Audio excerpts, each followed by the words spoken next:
পর্যাপ্ত পশু চিকিৎসক নিয়োগ, চিকিৎসা পরিষেবার মান উন্নয়ন এবং হাসপাতালের পরিকাঠামো উন্নয়নের দাবিতে রায়গঞ্জ পশু হাসপাতালে ডেপুটেশন দিল একটি স্বেচ্ছাসেবী সংগঠন।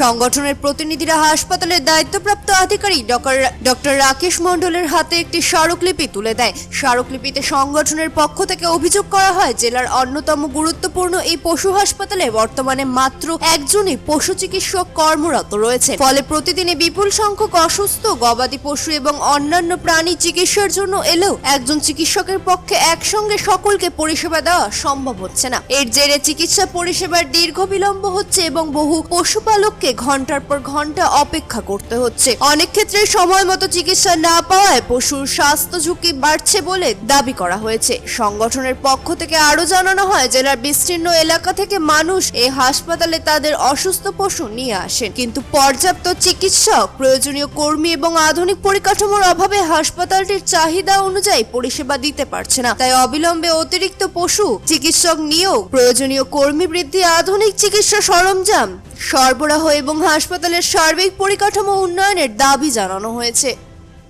কি নাম আপনার, কি দায়িত্ব রয়েছে? নমস্কার, আমার নাম সায়ন ঘোষ। আমি ফিটপথ ইনিশিয়েটিভের ফাউন্ডার অ্যান্ড ডাইরেক্টর। আচ্ছা, আজকে কি জন্য আসা এখানে?